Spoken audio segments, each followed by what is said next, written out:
Alrighty, we're back working on the truck today. It's time to show some love to this thing because, frankly, it's got 454,000 kilometers on it and it needs some maintenance. Today we did the ignition switch. I'll throw up some clips of that in a little bit, but we got a whole front end that we got to do on this thing. I'm out here having some of the most fun I've ever had, changing out the ignition switch. I already got the whole ignition switch done. It's actually a relatively simple job. This is the old ignition switch. There's supposed to be a little nipple thing that sticks out of here. As you can see, I don't have it. What I've done is I took an old bolt and a washer, welded a washer and a bolt together, and I ground down the bolt. It's in the ignition switch. You can turn it. It does whatever. I'll hold it up. I'll drill 2 holes.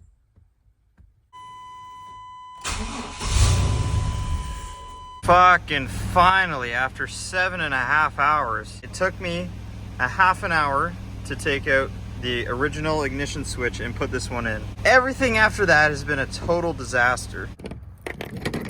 It's also starting to rain, so this is, you know, been a perfect summer we're having. Step 1 is going to be pulling this thing out. Carb on this thing is awful. It's a Amazon Quadrajet. Or I'm gonna see if I can get like an Edelbrock or something for it.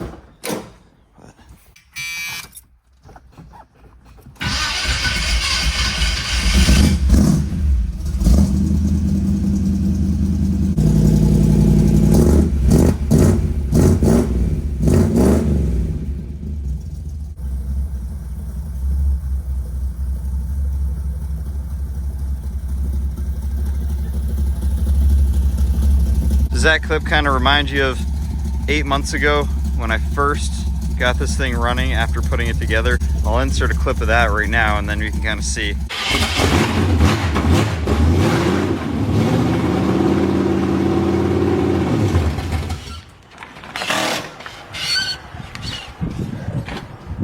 All right, brakes barely work. The huge difference that this car took.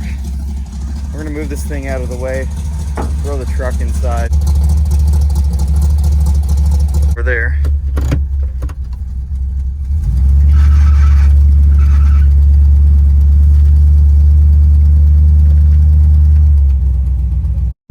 I got no power steering, so it's a little difficult. Put it in gear.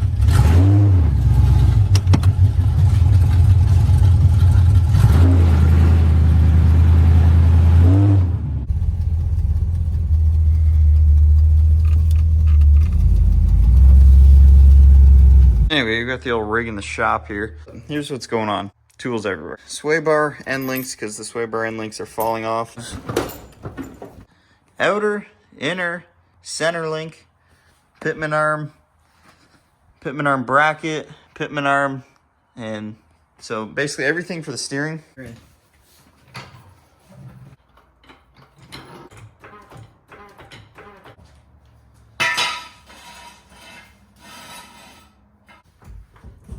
Here's this side. Here where the idle arm is.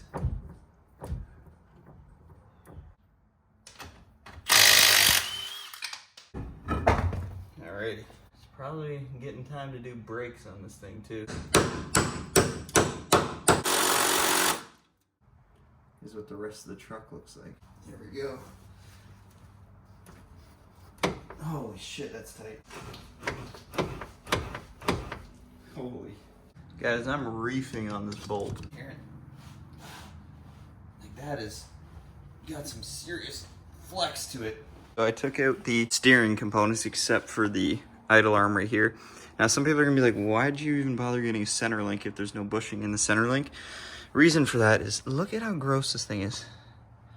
I just did not feel like cleaning this off. I think this part is like 20 or 30 bucks or something for the center link. So I was like, you know what, I'm just gonna get a fresh one. Got the sway bar end links out. This one like literally just snapped and I had to cut the other ones out. Here's all the old steering components. Again, you can see up close now.